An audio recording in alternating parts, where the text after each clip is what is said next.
ನಮಸ್ತೆ. ಇವತ್ತು ಗಟ್ಟಿ ತರಕಾರಿಗಳನ್ನು ಉಪಯೋಗಿಸಿ ರುಚಿಯಾದ ಅವಿಲು ಮಾಡೋಣ. ಇಲ್ಲಿ ನಾನು ಕ್ಯಾರೆಟ್, ಬೀನ್ಸ್, ಬಾಳೆಕಾಯಿ, ಆಲೂಗಡ್ಡೆ, ನುಗ್ಗೆಕಾಯಿ ಮತ್ತು ಬಟಾಣಿ ಕಾಳನ್ನು ತೆಗೆದುಕೊಂಡಿದ್ದೇನೆ. ಮೊದಲಿಗೆ ತರಕಾರಿಗಳನ್ನು ಕಟ್ ಮಾಡಿಕೊಳ್ಬೇಕು. ಇಲ್ಲಿ ಗಟ್ಟಿಯಾದ ತರಕಾರಿಗಳನ್ನು ನಾವು ಉಪಯೋಗಿಸ್ಕೊಳ್ಬೇಕು. ನೀಟಾಗಿ ಸಿಪ್ಪೆ ತೆಗೆದು ಕಟ್ ಮಾಡಿಕೊಳ್ಬೇಕು. ಯಾರೆಲ್ಲ ನನ್ನ ವಿಡಿಯೋವನ್ನು ಸಬ್ಸ್ಕ್ರೈಬ್ ಮಾಡದೇ ನೋಡ್ತಾ ಇದ್ದೀರಾ, ದಯವಿಟ್ಟು ಸಬ್ಸ್ಕ್ರೈಬ್ ಮಾಡಿಕೊಳ್ಳಿ. ಬೆಲ್ ಐಕನನ್ನು ಪ್ರೆಸ್ ಮಾಡಿ. ಇದರಿಂದ ನಾನು ಹಾಕುವ ಹೊಸ ವಿಡಿಯೋಗಳ ನೋಟಿಫಿಕೇಷನ್ ನಿಮಗೆ ಕೂಡಲೇ ಸಿಗ್ತದೆ. ವಿಡಿಯೋವನ್ನು ಲೈಕ್ ಮಾಡಿ ಮರಿಬೇಡಿ.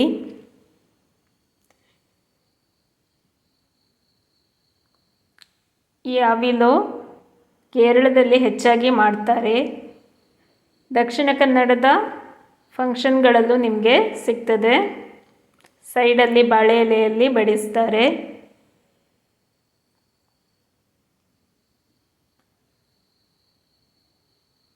ಬಹಳ ರುಚಿಯಾಗಿರ್ತದೆ. ನೀವು ಮನೆಯಲ್ಲಿ ಎಲ್ಲ ತರಕಾರಿಗಳು ಇದ್ದರೆ ಮಾಡಿಕೊಳ್ಬಹುದು. ಪಲ್ಯದ ಬದಲಿಗೆ ಅವಿಲನ್ನು ಮಾಡಿಕೊಳ್ಳಿ. ಈ ಥರ ನೀಟಾಗಿ ಕಟ್ ಮಾಡಬೇಕು. ಈಗ ನಾನು ಬಾಳೆಕಾಯಿಯನ್ನು ಕಟ್ ಮಾಡ್ತಾ ಇದ್ದೀನಿ. ಈ ಬಾಳೆಕಾಯಿಯನ್ನು ಮಂಗಬಾಳೆ ಅಂತಲೂ ಕರೀತಾರೆ.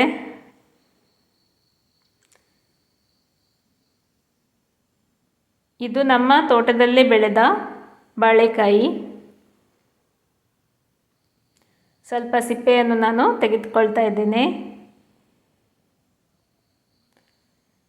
ಬಾಳೆಕಾಯಿ ಸಿಪ್ಪೆಯಲ್ಲೂ ಒಳ್ಳೆ ನಾರಿನ ಅಂಶ ಇರ್ತದೆ. ಹಾಗೆ ಲೈಟಾಗಿ ಸಿಪ್ಪೆ ತೆಗೆದುಕೊಂಡ್ರೆ ಸಾಕು. ಆಮೇಲೆ ದೊಡ್ಡದಾಗಿ ಕಟ್ ಮಾಡಿಕೊಳ್ಳುವಂಥದ್ದು.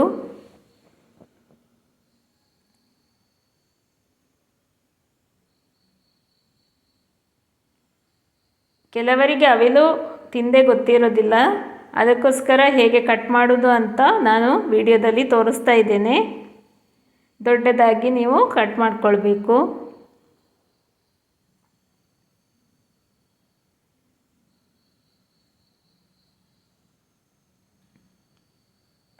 ಈ ಬಾಳೆಕಾಯಿಯಲ್ಲಿ ಸುಮಾರು ಬಗೆಯ ಅಡುಗೆಗಳನ್ನು ಮಾಡಬಹುದು.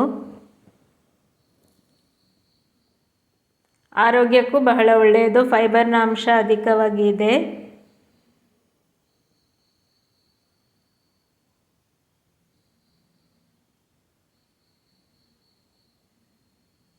ನೀವು ಹಳ್ಳಿಯಲ್ಲಿ ತೋಟದಲ್ಲಿ ಇರುವವರಾಗಿದ್ದರೆ ಮನೆಯಲ್ಲೇ ಬೆಳೆದುಕೊಳ್ಬಹುದು. ತರಕಾರಿ ಅಂಗಡಿಗಳಲ್ಲೆಲ್ಲ ಬಾಳೆಕಾಯಿ ಸಿಗ್ತದೆ. ಈಗ ಮತ್ತೆ ಬಾಳೆ ಅಡುಗೆಗಳು ಎಲ್ಲ ಬಹಳ ಟ್ರೆಂಡಿಂಗಲ್ಲಿ ಇದೆ. ಹೆಲ್ತ್ ಬೆನಿಫಿಟ್ಸ್ ನೋಡಿ ಎಲ್ಲರೂ ಮಾಡ್ಕೊಳ್ತಾ ಇದ್ದಾರೆ.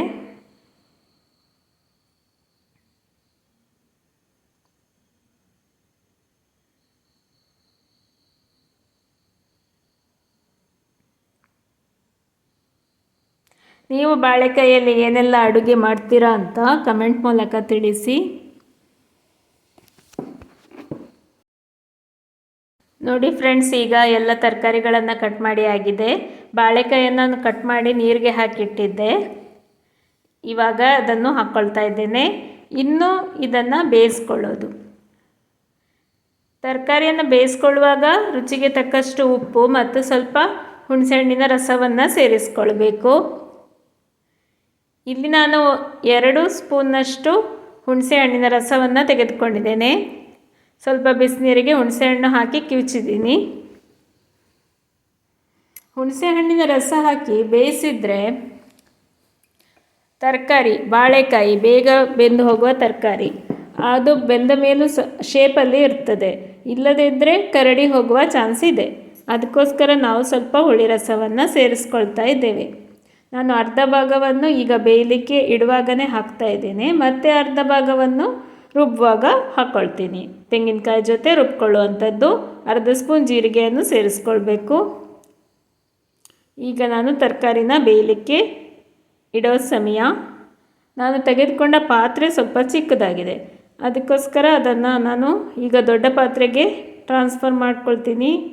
ಆಮೇಲೆ ಬೇಯಕ್ಕೆ ಇಡ್ತೀನಿ. ಈಗ ತರಕಾರಿ ಮುಳುಗುವಷ್ಟು ಸ್ವಲ್ಪ ನೀರನ್ನು ಹಾಕ್ಕೊಳ್ತಾ ಇದ್ದೇವೆ. ಜಾಸ್ತಿ ನೀರನ್ನು ಹಾಕಬಾರ್ದು, ಈ ಅವಿಲನ್ನು ಗಟ್ಟಿಯಾಗಿ ಮಾಡಿಕೊಳ್ಳುವಂಥದ್ದು. ನೋಡಿ ಫ್ರೆಂಡ್ಸ್, ತರಕಾರಿ ಬೇಯ್ತಾ ಇದೆ. ರುಚಿಗೆ ತಕ್ಕಷ್ಟು ಉಪ್ಪನ್ನು ಸೇರಿಸ್ಕೊಂಡಿದ್ದೀನಿ. ಏನು ಕಲರ್ಫುಲ್ ಆಗಿದೆ ನೋಡಿ, ಎಲ್ಲ ಬಣ್ಣದ ತರಕಾರಿಗಳಿವೆ. ಹಸಿರು, ಬಿಳಿ, ಕೇಸರಿ ಎಲ್ಲನೂ ಇದೆ. ಬೇಯಲಿ. ತರಕಾರಿ ಬೇಯುವಾಗ ಸ್ವಲ್ಪ ಟೈಮ್ ಹಿಡಿಯುತ್ತೆ ಅಲ್ಲ, 7ರಿಂದ 8 ನಿಮಿಷಗಳು ಬೇಕೇ ಬೇಕು ಬೇಯಲಿಕ್ಕೆ. ಆವಾಗ ನಾವು ಮಸಾಲೆಯನ್ನು ರುಬ್ಬಿಕೊಳ್ಬಹುದು.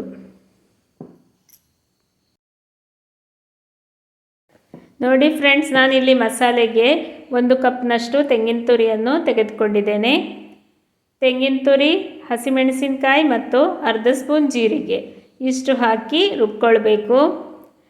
ತರಿಯಾಗಿ ರುಬ್ಕೊಳ್ಳುವಂಥದ್ದು, ನೈಸಾಗಿ ಮಾಡೋದು ಬೇಡ. ಏನು ನೀವು ಚಟ್ನಿಗೆ ರಫಾಗಿ ರುಬ್ಕೊಳ್ತೀರಲ್ಲ, ಆ ಥರ ರುಬ್ಕೊಂಡ್ರೆ ಸಾಕು. ತರಿಯಾಗಿ ರುಬ್ಕೊಂಡು ಬನ್ನಿ. ಅರ್ಧ ಸ್ಪೂನ್ ಜೀರಿಗೆಯನ್ನು ಹಾಕ್ಕೊಳ್ತಾ ಇದ್ದೇನೆ, ಪರಿಮಳಕ್ಕೆ ಜೀರಿಗೆ. ಈ ಅವಿಲಿಗೆ ನಾವು ಯಾವುದೇ ಒಗ್ಗರಣೆಯನ್ನು ಹಾಕ್ಕೊಳ್ಳೋದಿಲ್ಲ. ಪರಿಮಳ, ಜೀರಿಗೆಯ ಪರಿಮಳ ಮತ್ತು ಹಸಿಮೆಣಸಿನ ಪರಿಮಳ. ಇಲ್ಲಿ ನಾನು ಸ್ವಲ್ಪ ಖಾರದ ಹಸಿಮೆಣಸನ್ನು ತೆಗೆದುಕೊಂಡಿದ್ದೇನೆ. ನಾನು ಇಲ್ಲಿ 2.5 ಹಸಿಮೆಣಸನ್ನು ಹಾಕ್ಕೊಂಡಿದ್ದೇನೆ. ಖಾರಕ್ಕೆ ತಕ್ಕ ನೀವು ಹಾಕ್ಕೊಳ್ಳಿ. ನೀಟಾಗಿ ನೋಡಿ, ಈ ಥರ ರುಬ್ಕೊಂಡ್ರೆ ಸಾಕು. ನೋಡಿ ಫ್ರೆಂಡ್ಸ್, ತರಕಾರಿ ಚೆನ್ನಾಗಿ ಬೆಂದಿದೆ. ಈಗ ನಾನು ಮಸಾಲೆಯನ್ನು ಇದಕ್ಕೆ ಸೇರಿಸ್ಕೊಳ್ತಾ ಇದ್ದೇನೆ. ಈ ಥರ ರುಬ್ಕೊಂಡ್ರೆ ಸಾಕು. ಇನ್ನು ಇದನ್ನು ಚೆನ್ನಾಗಿ ಮಿಕ್ಸ್ ಮಾಡಿಕೊಳ್ಳುವಂಥದ್ದು. ಏನು ನೀರು ಸೇರಿಸ್ಕೊಳ್ಳುವಂಥದ್ದು ಬೇಡ. ಏನು ಮಸಾಲೆ ಮಾಡ್ಕೊಂಡಿದ್ದೀವಿ ಅದನ್ನು ಹಾಕ್ಕೊಂಡು ನೀಟಾಗಿ ಮಿಕ್ಸ್ ಮಾಡಿಕೊಳ್ಬೇಕು.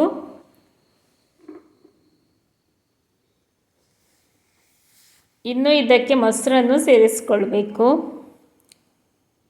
ಇಲ್ಲಿ ನಾನು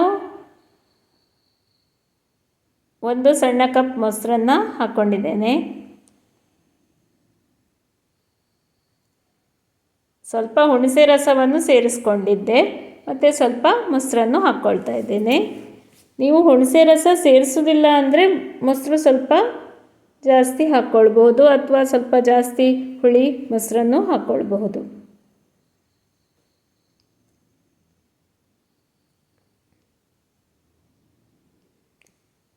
ನೋಡಿ ನಾನು ಎಷ್ಟು ಮೊಸರು ಹಾಕ್ತಾ ಇದ್ದೇನೆ ಅಂತ. ನಾನು ನಿಮ್ಮ ರುಚಿಗೆ ತಕ್ಕಂತೆ ನೀವು ಅಡುಗೆಯನ್ನು ಮಾಡಿಕೊಳ್ಬಹುದು. ಅವರವರ ಮನೆಯಲ್ಲಿ ಹೇಗೆ ಟೇಸ್ಟ್ ಬೇಕಾಗುತ್ತೆ ಆ ಥರ ನೀವು ಸ್ವಲ್ಪ ಚೇಂಜಸನ್ನು ಮಾಡಿಕೊಳ್ಬಹುದು. ಹುಣಸೆ ರಸ ತರಕಾರಿ ಬೇಯಿಸುವಾಗ ಹಾಕ್ಕೊಂಡ್ರೆ ತರಕಾರಿಗಳು ತುಂಬ ಕರಡಿ ಹೋಗಲ್ಲ, ಅದಕ್ಕೋಸ್ಕರ ನಾವು ಹಾಕ್ಕೊಳ್ತೇವೆ. ಮತ್ತು ಕೆಲವು ತರಕಾರಿ ಸ್ವಲ್ಪ ಬೇಯಿಸುವ ಕಪ್ಪಾಗುತ್ತೆ, ಅದರಲ್ಲಿ ಒಗರಿನ ಅಂಶ ಇದ್ದರೆ ಅಂತ. ನಿಮಗೆ ಬೇಕಿದ್ದರೆ ಹಾಕ್ಕೊಳ್ಬೋದು, ಇಲ್ಲಾಂದರೆ ಹುಣಸೆ ರಸವನ್ನು ಸ್ಕಿಪ್ ಮಾಡಬಹುದು. ಅದು ಅವರವರಿಗೆ ಬಿಟ್ಟದ್ದು. ಸ್ವಲ್ಪ ಅರಶಿನ ಪುಡಿಯನ್ನು ಹಾಕ್ಕೊಳ್ಬೇಕು ಬೇಯಿಸುವಾಗನೇ, ಇಲ್ಲದೇ ಇದ್ದರೆ ರುಬ್ಬುವಾಗನೂ ಹಾಕ್ಕೊಳ್ಬಹುದು. ಅರಶಿನ ಮೈಗೂ ಒಳ್ಳೆಯದು, ಬಣ್ಣನೂ ಚೆನ್ನಾಗಿ ಕೊಡ್ತದೆ.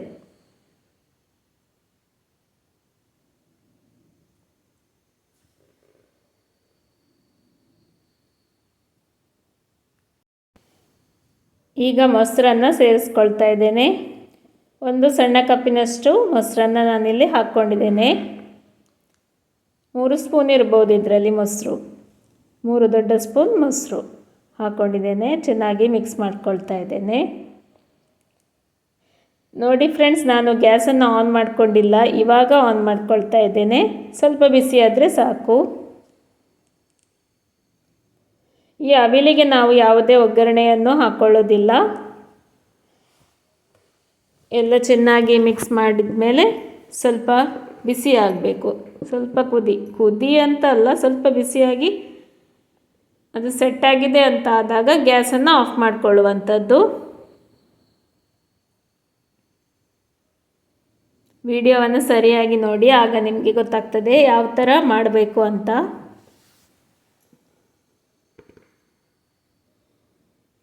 ಈ ಥರ ಕೈ ಆಡಿಸ್ತಾ ಇರಬೇಕು. ಇದನ್ನು ನಾವು ಗಟ್ಟಿಯಾಗಿ ಮಾಡೋದಲ್ಲ, ತಳ ಹಿಡುವ ಚಾನ್ಸಸ್ ಇದೆ. ಅದಕ್ಕೋಸ್ಕರ ಈ ಥರ ಮಿಕ್ಸ್ ಮಾಡ್ಕೊಳ್ತಾನೇ ಇರಬೇಕು. ಗ್ಯಾಸ್ ಆಫ್ ಮಾಡಿದ ಮೇಲೆ 1 ಟೇಬಲ್ ಸ್ಪೂನ್ನಷ್ಟು ತೆಂಗಿನ ಎಣ್ಣೆಯನ್ನು ಮೇಲ್ಗಡೆಯಿಂದ ಹಾಕ್ಕೊಳ್ಳುವಂಥದ್ದು. ಇಲ್ಲಿ ಯಾವುದೇ ಒಗ್ಗರಣೆಯನ್ನು ನಾವು ಉಪಯೋಗಿಸೋದಿಲ್ಲ. ನೋಡಿ, ಈ ಥರ ಬರಬೇಕು ಅವಿಲಂದರೆ.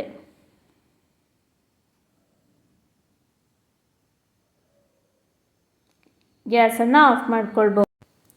ಆಫ್ ಮಾಡ್ಕೊಂಡಿದ್ದೀವಿ ಗ್ಯಾಸನ್ನು. ಈ ಥರ ಬರಬೇಕು ನೋಡಿ, ಗಟ್ಟಿಯಾಗಿ ಎಷ್ಟು ಚೆನ್ನಾಗಿ ಬಂದಿದೆ ಅವಿಲು ಅಂತ. ಇನ್ನು ಇದಕ್ಕೆ 1 ಟೇಬಲ್ ಸ್ಪೂನ್ನಷ್ಟು ತೆಂಗಿನ ಎಣ್ಣೆಯನ್ನು ಮೇಲಿನಿಂದ ಹಾಕ್ಕೊಳ್ಳುವಂಥದ್ದು.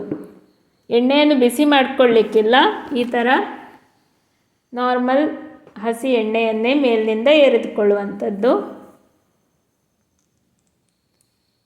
ಇನ್ನು ಇದನ್ನು ಚೆನ್ನಾಗಿ ಮಿಕ್ಸ್ ಮಾಡಿಕೊಳ್ಳಬೇಕು. ರುಚಿಯಾದ ಅವಿಲು ಸಿದ್ಧವಾಗಿದೆ.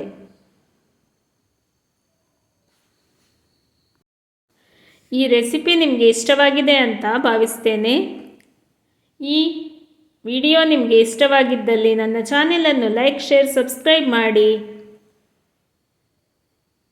ಅವಿಲನ್ನು ಈ ಥರ ಚೆನ್ನಾಗಿ ಮಿಕ್ಸ್ ಮಾಡಿ ಮುಚ್ಚಳ ಮುಚ್ಚಿ ಇಡಿ.